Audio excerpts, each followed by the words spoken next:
So thanks, Andy, for joining me today as we start to talk about de-risking your projects with design. Yeah, happy Tuesday.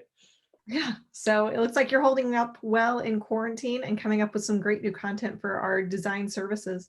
So why don't you tell us a little bit about yourself and what de-risking design really means? Sure. So I'm Andy. I've been at BP3, I think, almost 4 years now. I've worked in design for about 12, I think 15 years now. I can never remember. I can never keep it straight at this point. And then specializing in user experience for the last 4 years. So any questions before we start? Well, why don't we go ahead and get started? All right, cool. So I wanted to talk about de-risking projects.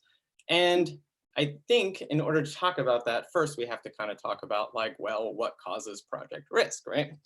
So BP3 has a long history of helping clients develop solutions to enact some kind of progressive change within their business.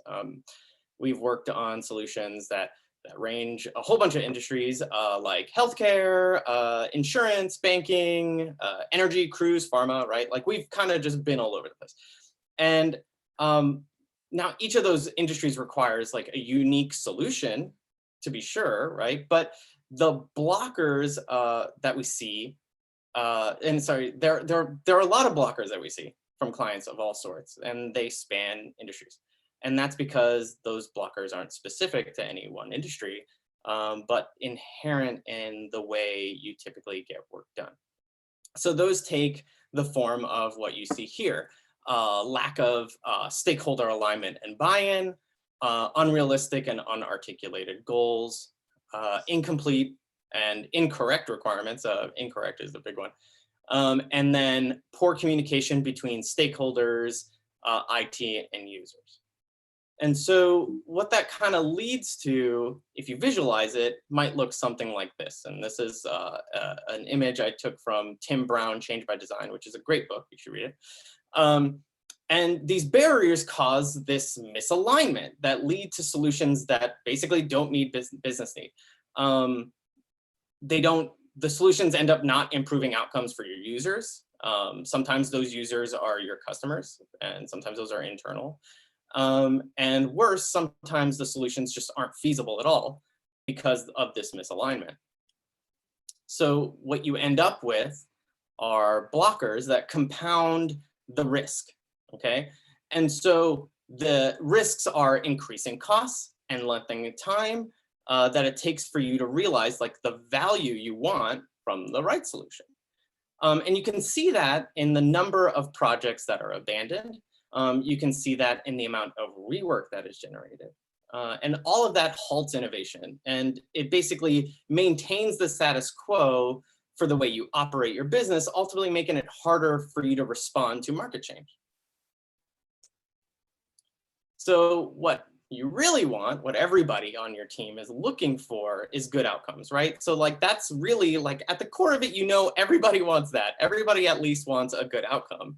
But the starting place for that outcome typically might be different.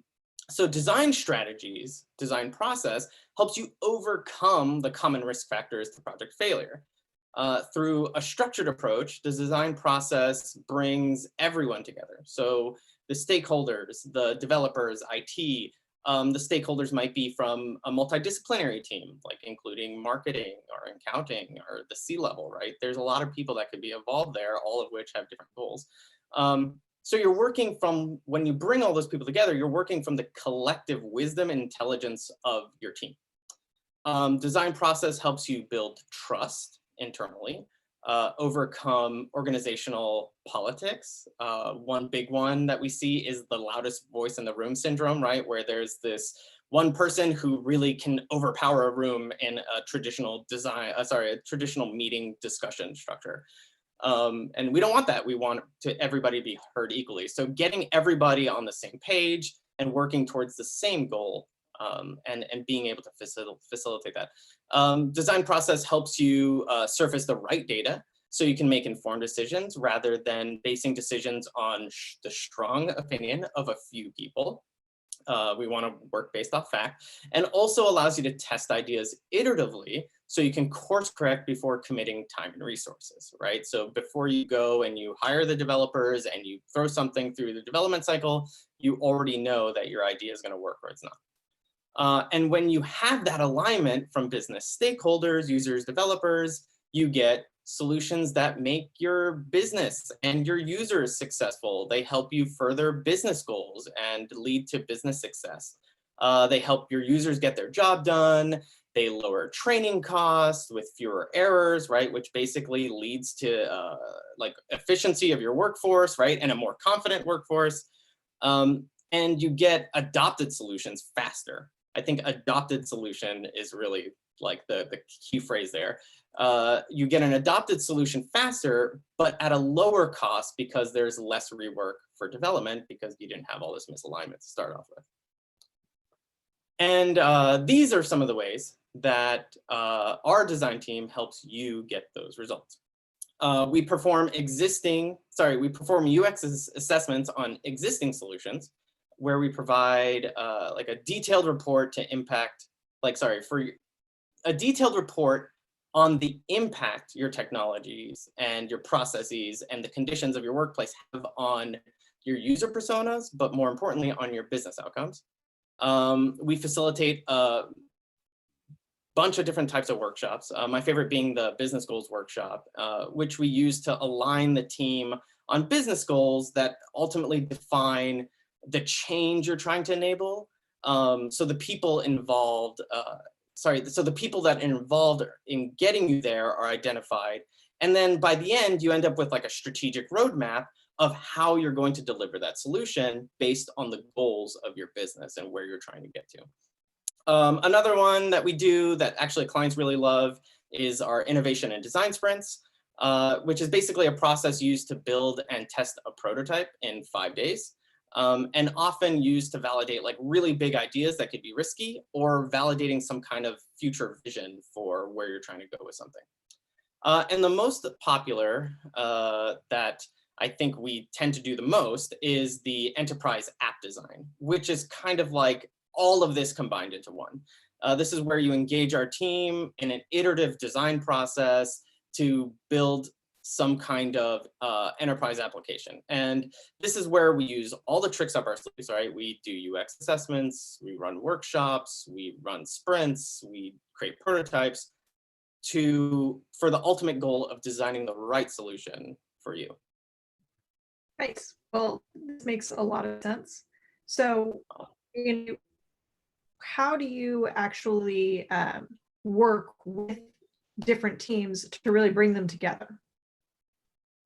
Sure. So how do I work with different teams to bring them together? Well, so I think workshops are a big one. Hold on, let me land here. So workshops are a big one. I think what they help us do is kind of help everybody, give everybody a voice.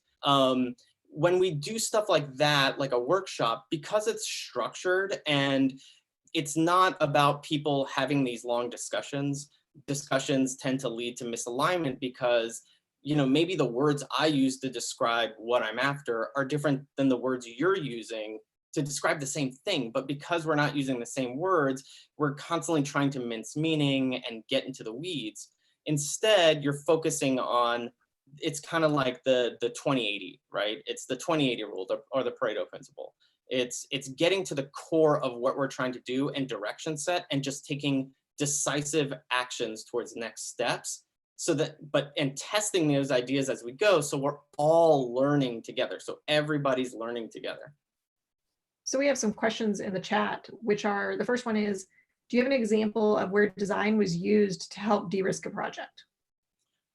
Sure. I think actually a good one is a recent client. They had like a call center that they were trying to create an application for. They were actually trying to replace a reservation system that they used to book guest reservations. And we actually ended up using all the techniques that I talked about above. We used, when we first started the project, we started with UX assessments. and actually even some technical assessments that included people from process, people that do decision management and AI, right?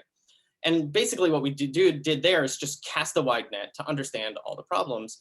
But really what that surfaced was um, like all the problems that people were facing on a granular level, doing observational studies, understanding the way that the call center agents were using the application, right? And then taking that and then feeding that into a business goals workshop. And then when you run that business goal workshop, having the business come in and define really what it is they're trying to do for the business, right? We're trying to reduce call time. We're trying to increase the ROI of every call, right? So then all of a sudden you have very clear goals on how that solution needs to actually help move something within the business. And by the end of that business goals workshop, we knew the personas that the business deemed the highest value in terms of delivering those business goals. And we actually had the business bought into a strategic roadmap created by the delivery team. So in that way, the business agreed on the incremental value that they were going to get delivered to them through some kind of roadmap. Then after that, we just followed up with design sprints, just doing a design sprint one after the other, creating solution ideas, testing them out. And then the result was just buy-in from the business, clarity of direction for product management, and then users who were really satisfied with the solution. So do you have recommendations? The next question is, do you have recommendations on how the executive team how to convince an executive team to add design to application development? Yeah. I mean, I think you have to consider a couple things. And I think when you're talking to people at that level, you kind of have to speak their language. I think the things that speak their language are time and energy and cost. The time and energy, so you want them to consider the time and energy it takes to build the solution now. And right now, typically that's months of work, and it requires a lot of time from business stakeholders to do it right. But typically those business users never have the time. So often it doesn't get done right, which compounds the time it takes to arrive at a viable solution. So design strategies like workshops are basically effective at quickly getting teams aligned and bought in and making the most efficient use of the time that these executives and business stakeholders already don't have. Next would be to consider the cost of building the right solution. So without alignment, you have poor requirements, and which either creates headaches for the business, or the users, customers, or ends up creating a lot of rework for the developers. So considering the cost of development researchers and the nature of development work, that rework could be exponentially more expensive on the opposite end versus taking the small investment of time. So I would consider the ROI of the solution, right?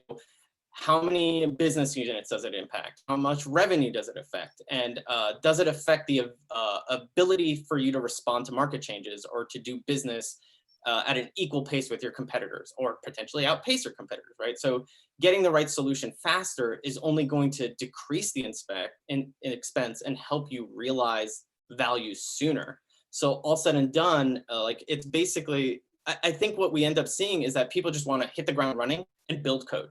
But taking the time to get people aligned, taking the time to test our ideas, taking the time to create clarity, to build the right solution is actually a pretty small investment that yields high returns. Nice. Well, thank you, Andy, for sitting down with us today. So we'll probably see you back again on one of these before the end of the month and before the end of our quarantine. But you can catch Coy DePratt over here on Thursday at 10 a.m. Central Daylight Time, talking about when to use business process management.